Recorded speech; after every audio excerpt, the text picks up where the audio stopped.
La persona y obra del Espíritu Santo, cómo se revela en las Escrituras y en la experiencia personal, por R.A. Torrey. Capítulo 1. La personalidad del Espíritu Santo. Antes que uno pueda comprender correctamente la obra del Espíritu Santo, primero debe conocer al Espíritu mismo. Una fuente frecuente de error y fanatismo sobre la obra del Espíritu Santo es el intento de estudiar y comprender su obra sin antes que nada llegar a conocerle como persona. Es de suma importancia desde el punto de vista de la adoración que decidamos si el Espíritu Santo es una persona divina, digna de recibir nuestra adoración, nuestra fe, nuestro amor y nuestra entrega total a Él mismo, o si es simplemente una influencia que emana de Dios, o un poder o una iluminación que Dios nos imparte. Si el Espíritu Santo es una persona y una persona divina, no lo conocemos como tal, entonces le estamos robando a un ser divino la adoración, la fe, el amor y la entrega a Él que le corresponde. También es de suma importancia desde el punto de vista práctico que decidamos si el Espíritu Santo es meramente un poder misterioso y maravilloso que nosotros, en nuestra debilidad e ignorancia, de alguna manera debemos apoderarnos y usar, o si el Espíritu Santo es una persona real, infinitamente santa, infinitamente sabia, infinitamente poderosa e infinitamente tierno, que se apodere de nosotros y nos use. La primera concepción es completamente pagana, no esencialmente diferente del pensamiento del adorador de fetiches africanos que tiene a su Dios a quien usa. La última concepción es sublime y cristiana. Si pensamos en el Espíritu Santo como muchos lo hacen, simplemente como un poder o influencia, nuestro pensamiento constante será: ¿cómo puedo obtener más del Espíritu Santo? Pero si pensamos en Él de la manera bíblica como una persona divina, el pensamiento será más bien: ¿cómo puede el Espíritu Santo tener más de mí? La concepción del Espíritu Santo como una influencia o poder divino que de alguna manera vamos a apoderarnos y usar nos lleva a la exaltación y a la autosuficiencia. Quien piensa así en el Espíritu Santo y al mismo tiempo imagina que ha recibido el Espíritu Santo, casi inevitablemente estará lleno de orgullo espiritual y se pavoneará como si perteneciera a una orden superior de cristianos. Con frecuencia se oye a esas personas decir: soy un hombre del Espíritu Santo o soy una mujer del Espíritu Santo. Pero si captamos una vez el pensamiento de que el Espíritu Santo es una persona divina de infinita majestad, gloria, santidad y poder, quien con maravillosa condescencia ha entrado en nuestros corazones para hacer su morada allí y tomar posesión de nuestras vidas y hacer uso de ellas, nos pondrá en el polvo y nos mantendrá en el polvo. El pensamiento de que una persona de divina majestad y gloria habita en mi corazón y está listo para usar incluso a mí mismo es de suma importancia desde el punto de vista de la experiencia que conozcamos al Espíritu Santo como persona. Miles y decenas de miles de hombres y mujeres pueden testificar de la bendición que ha llegado a sus propias vidas al conocer al Espíritu Santo, no meramente como una influencia de gracia que emana, es cierto, de Dios, sino como una persona real, tan real como Jesucristo mismo, un amigo amoroso y omnipresente, y un ayudador poderoso que no solo está siempre a su lado, sino que habita en su corazón todos los días y todas las horas, y que está listo para emprender por ellos en cada emergencia de la vida. Miles de ministros, obreros, cristianos y cristianos de las esferas más humildes de la vida me han hablado o escrito. Hay al menos 4 líneas distintas de prueba en la Biblia de que el Espíritu Santo es una persona. 1. Todas las características distintas de la personalidad se atribuyen al Espíritu Santo en la Biblia. ¿Cuáles son las características o marcas distintas de la personalidad? Conocimiento, sentimiento o emoción y voluntad.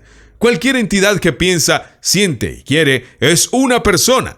Cuando decimos que el Espíritu Santo es una persona, hay quienes entienden. Queremos decir que el Espíritu Santo tiene manos, pies, ojos, oídos, boca, etc. Pero estas no son las características de la personalidad, sino de la corporeidad. Todas estas características o marcas de personalidad se atribuyen repetidamente al Espíritu Santo en el Antiguo y Nuevo Testamento. Leemos en Corintios: pero Dios nos la reveló a nosotros por el Espíritu, porque el Espíritu todo lo escudriña, aún lo profundo de Dios, porque ¿qué hombre sabe las cosas del hombre sino el Espíritu del hombre que está en él? Así que nadie conoce las cosas de Dios sino el Espíritu de Dios. Aquí el conocimiento se atribuye al Espíritu Santo. Se nos enseña claramente que el Espíritu Santo no es simplemente una influencia que ilumina nuestras mentes para comprender la verdad, sino un ser que Él mismo conoce la verdad. En 1 Corintios leemos: pero todo esto obra uno y el mismo Espíritu, repartiendo a cada uno individualmente como Él quiere. Aquí la voluntad se le atribuye al Espíritu, y se nos enseña que el Espíritu Santo no es un poder que podemos tomar y usar de acuerdo con nuestra voluntad, sino una persona de soberana majestad, que nos usa de acuerdo con su voluntad. Esta distinción es fundamentalmente importante para que podamos entablar una relación correcta con el Espíritu Santo. Es en este mismo punto que muchos buscadores honestos del poder y la eficiencia en el servicio se extravían. Están buscando y luchando por apoderarse de algún poder misterioso y poderoso que puedan utilizar en su trabajo de acuerdo con su propia voluntad. Nunca tomarán posesión del poder que buscan hasta que lleguen a reconocer que no hay ningún poder divino que puedan obtener, sostener y utilizar en su ceguera e ignorancia, pero que hay una persona infinitamente sabia, así como infinitamente poderosa, que es dispuesto a tomar posesión de ellos y usarlos de acuerdo con su propia perfecta voluntad. Cuando nos detenemos a pensar en ello, debemos regocijarnos de que no hay poder divino que seres tan ignorantes como nosotros, tan propensos a errar, puedan apoderarse y utilizar. Cuán espantosos serían los resultados si los hubiera. Pero qué santo gozo debe llegar a nuestros corazones cuando captamos el pensamiento de que hay una persona divina, una que nunca se equivoca, que está dispuesta a tomar posesión de nosotros y a impartirnos los dones que mejor le parezcan y a usarnos de acuerdo con nosotros, a su sabia y amorosa voluntad. Y el que escudriña los corazones sabe cuál es la mente del Espíritu, porque Él intercede por los santos conforme a la voluntad de Dios. En este pasaje la mente se atribuye al Espíritu Santo. La palabra griega traducida mente es una palabra comprensiva que incluye las ideas de pensamiento, sentimiento y propósito. Es el mismo que se usa en Romanos 8:7, donde leemos que la mente carnal es enemistad contra Dios. ¿Por qué no se sujeta a la ley de Dios? Ni tampoco puede estarlo. Entonces, en este pasaje tenemos todas las marcas distintivas de la personalidad atribuidas al Espíritu Santo. Encontramos la personalidad del Espíritu Santo manifestada en una forma más conmovedora y sugerente. Ahora, yo os suplico, hermanos, por amor del Señor Jesucristo y por el amor del Espíritu, que luche conmigo en sus oraciones a Dios por mí. Aquí tenemos amor adscrito al Espíritu Santo. El lector haría bien en detenerse y reflexionar sobre esas 5 palabras. El amor del Espíritu. Nos detenemos a menudo en el amor de Dios Padre. Es el tema de nuestro diario y constante pensamiento. A menudo nos detenemos en el amor de Jesucristo el Hijo. ¿Qué pensaría en llamarse cristiano si pasó un día en meditar en el amor de su Salvador? Pero ¿cuántas veces hemos meditado en el amor del Espíritu? Cada día de nuestra vida, si vivimos como debemos vivir, como cristianos, nos arrodillamos ante la presencia de Dios Padre. Miramos su rostro y decimos: te agradezco, Padre, por tu gran amor que te llevó a dar a tu Hijo unigénito para que muera por mí en la cruz del Calvario. Cada día de nuestras vidas también miramos el rostro de nuestro Señor y Salvador Jesucristo y decimos: oh glorioso Señor y Salvador, Jesús, Hijo de Dios, te doy gracias por tu amor que no te llevó a considerarlo como una cosa aferrarse a estar en igualdad con Dios, pero despojarte de ti mismo y abandonando toda la gloria del cielo, bajar a la tierra con toda su vergüenza y tomar mis pecados sobre ti mismo y morir en mi lugar en la cruz del Calvario. Pero ¿cuántas veces nos arrodillamos y decimos al Espíritu Santo: oh Espíritu eterno e infinito de Dios, te agradezco por tu gran amor que te llevó a venir a este mundo de pecado y oscuridad y a buscarme y seguirme con tanta paciencia hasta que me hiciste ver mi ruina total y la necesidad de un Salvador y me revelaras, mi Señor y Salvador Jesucristo, como el Salvador que necesito. Sin embargo, debemos nuestra salvación con la misma verdad. El amor del Espíritu, como lo hacemos nosotros con el amor del Padre y el amor del Hijo. Si no hubiera sido por el amor de Dios, el Padre mirándome en mi ruina total y proveyéndome una expiación perfecta en la muerte de su propio Hijo en la cruz del Calvario, habría estado en el infierno hoy. Si no hubiera sido por el amor de Jesucristo, la eterna palabra de Dios, mirándome en mi total ruina y en obediencia al Padre, dejando a un lado toda la gloria del cielo por toda la vergüenza de la tierra y tomando mi lugar, el lugar de la maldición, sobre la cruz del Calvario y derramando su vida completamente por mí, hubiera estado en el infierno hoy. Pero si no hubiera sido por el amor del Espíritu Santo, enviado por el Padre en respuesta a la oración del Hijo, recibe a este Jesús como mi propio Salvador. Si no hubiera sido por este amor paciente, sufrido, inalcanzable e infinitamente tierno del Espíritu Santo, habría estado hoy en el infierno. Hoy el Espíritu Santo no es simplemente una influencia o un poder o una iluminación, sino que es una persona tan real como Dios el Padre o Jesucristo su Hijo. La personalidad del Espíritu Santo se manifiesta en el Antiguo Testamento con tanta verdad como en el Nuevo, porque así lo leemos: tú también diste tu buen espíritu para instruirlos y no apartaste tu maná de su boca y les diste agua para su sed. Aquí tanto la inteligencia como la bondad se atribuyen al Espíritu Santo. Hay quienes nos dicen que si bien es cierto que la personalidad del Espíritu Santo se encuentra en el Nuevo Testamento, no se encuentra en el Antiguo, pero ciertamente se encuentra en este pasaje que acabamos de leer. Por supuesto, la doctrina de la personalidad del Espíritu Santo no está tan desarrollada en el Antiguo Testamento como en el Nuevo, pero la doctrina está ahí.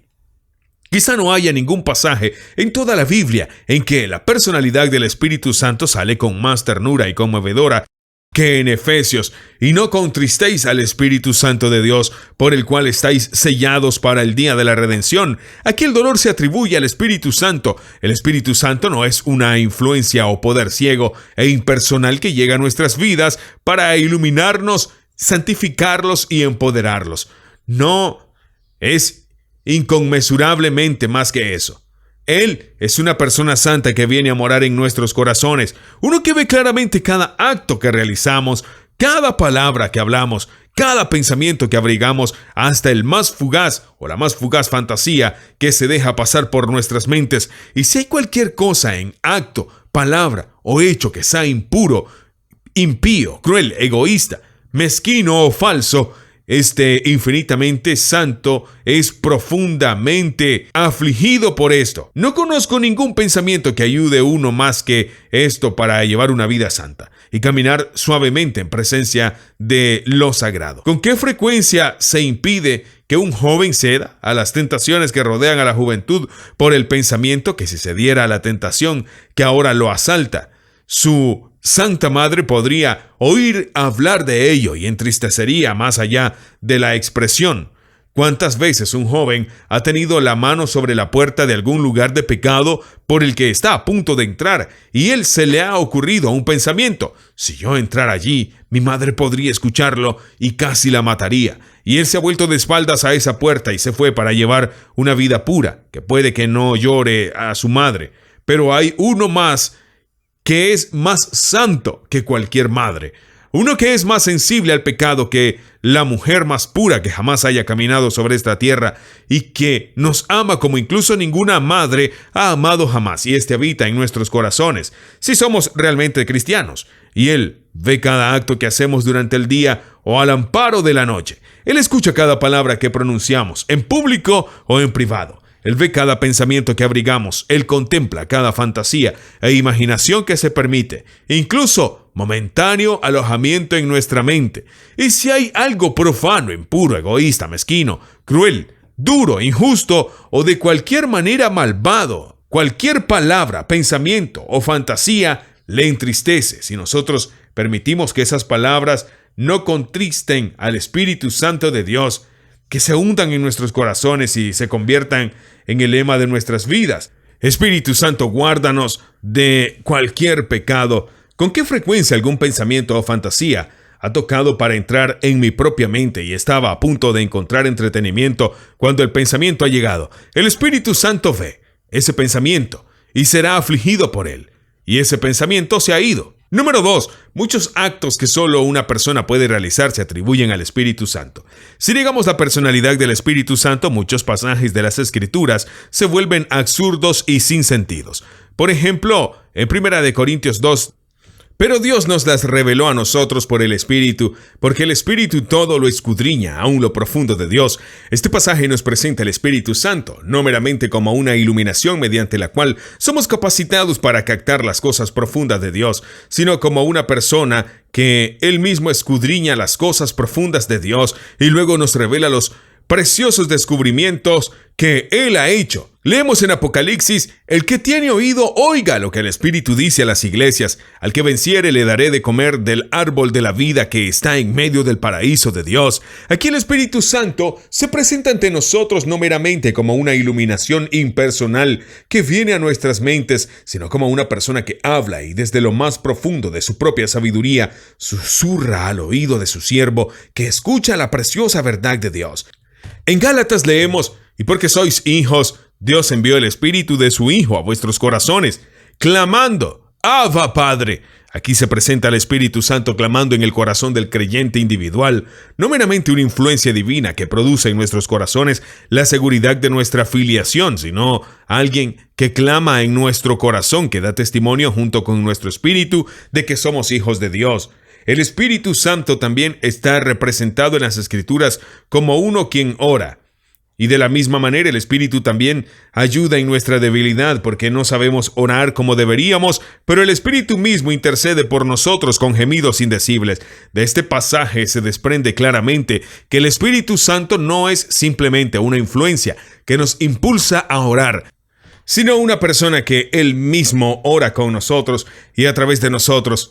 Hay un consuelo maravilloso en el pensamiento de que todo verdadero creyente tiene dos personas divinas que oran por él. Jesucristo, el Hijo que estuvo una vez en esta tierra, que conoce todas nuestras tentaciones, que puede conmoverse con el sentimiento de nuestras debilidades y que ha ascendido ahora a la diestra del Padre y en ese lugar de autoridad y poder vive siempre para interceder por nosotros. Y otra persona tan divina como Él, que camina a nuestro lado cada día. Sí, que habita en lo más recóndito de nuestro ser y conoce nuestras necesidades, aunque no las conocemos nosotros mismos, y desde esas profundidades intercede al Padre por nosotros. La posición del creyente es de hecho una perfecta seguridad con estas dos personas divinas.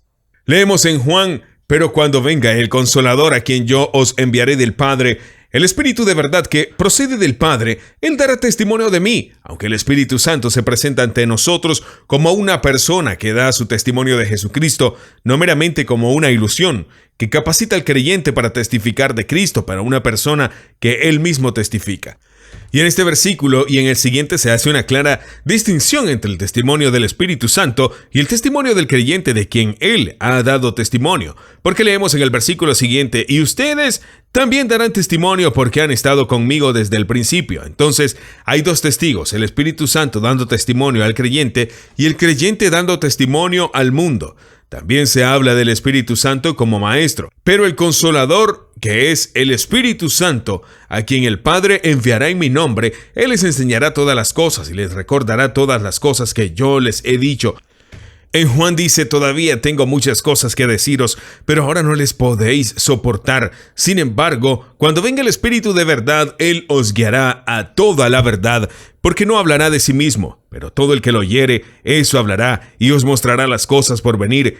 Él me glorificará porque recibirá de lo mío y os lo mostrará. Y en el Antiguo Testamento Dice, tú también diste tu buen espíritu para instruirlos. En todos estos pasajes está perfectamente claro que el Espíritu Santo no es una mera iluminación que nos capacita para aprender la verdad, sino una persona que viene a nosotros para enseñarnos día a día la verdad de Dios. Es el privilegio del creyente más humilde en Jesucristo, no solo tener su mente iluminada para comprender la verdad de Dios, sino tener un maestro divino que le enseñe diariamente la verdad. Él necesita saber. El Espíritu Santo también está representado como líder y guía de los hijos de Dios, porque todos los que son guiados por el Espíritu de Dios son hijos de Dios. Él no es simplemente una influencia que nos permite ver el camino que Dios quiere que vayamos, ni simplemente un poder que nos da la fuerza para ir por ese camino, sino una persona que nos toma de la mano y nos guía suavemente por los senderos en el que Dios quiere que caminemos. El Espíritu Santo también está representado como una persona que tiene autoridad para tratar a los hombres en su servicio a Jesucristo. Leemos del apóstol Pablo y sus compañeros cuando habían recorrido Frigia y la región de Galacia, y el Espíritu Santo les prohibió predicar la palabra en Asia. Después de llegar a Misia, intentaron ir a Bitinia, pero el Espíritu no les permitió. Aquí es una persona que toma la dirección de la conducta de Pablo y sus compañeros, y una persona cuya autoridad reconocieron y quien instantáneamente se someten. Más aún que esto, el Espíritu Santo está representado como uno, que es la autoridad suprema en la iglesia, que llama a los hombres a trabajar y los nombra para el cargo. Como ministraron al Señor y ayunaron, el Espíritu Santo dijo: sepárame a Bernabé y a Saulo para el trabajo donde los he llamado.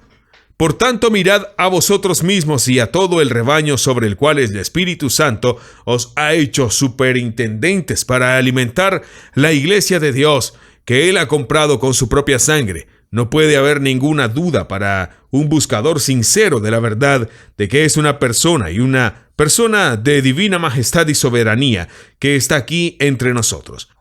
De todos los pasajes aquí citados es evidente que muchos actos que solo una persona puede realizar se atribuyen al Espíritu Santo. Número 3. Un oficio se predica del Espíritu Santo y solo se puede predicar de una persona.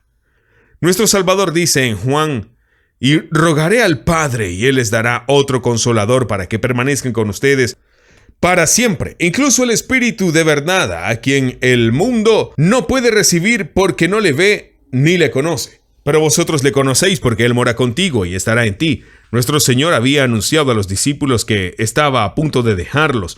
Una terrible decisión de desolación se apoderó de ellos. El dolor llenó sus corazones ante la contemplación de su soledad y absoluta impotencia cuando Jesús debía dejarlos para consolarlos. El Señor les dice que no se quedarán solos, que al dejarlos iría al Padre y que oraría al Padre y les daría otro consolador para que ocupara el lugar de Él mismo durante su ausencia. Es posible que Jesucristo hubiera usado tal lenguaje si el otro consolador que venía a tomar su lugar fuera solo una influencia o poder impersonal.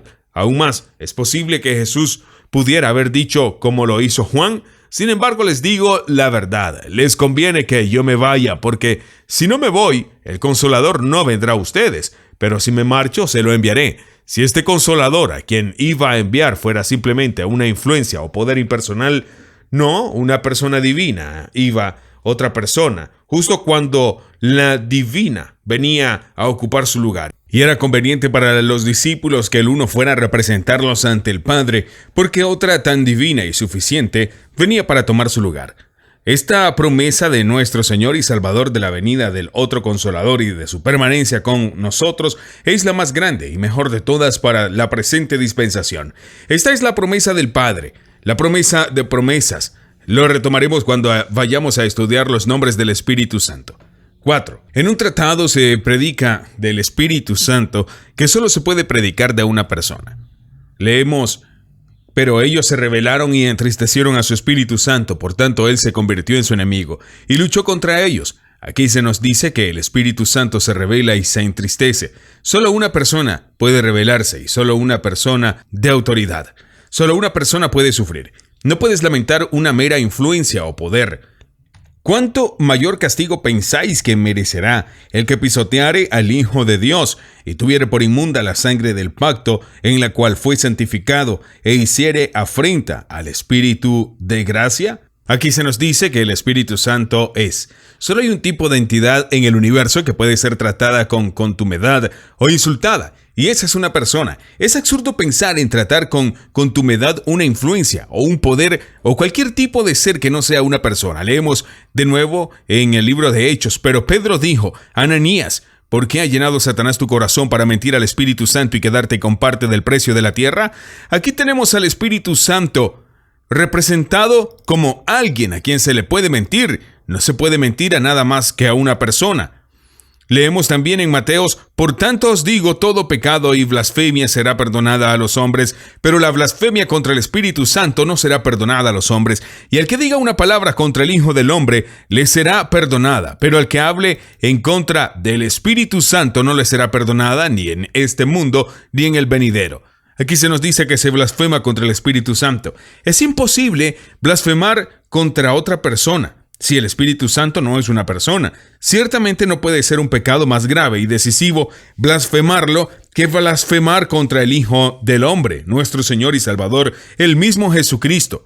Aquí entonces tenemos 4 líneas distintas y decisivas de prueba de que el Espíritu Santo es una persona. Teóricamente la mayoría de nosotros creemos esto, pero ¿hacemos nosotros en nuestro pensamiento real de Él y en nuestra práctica actitud hacia Él tratarlo como si realmente fuera una persona?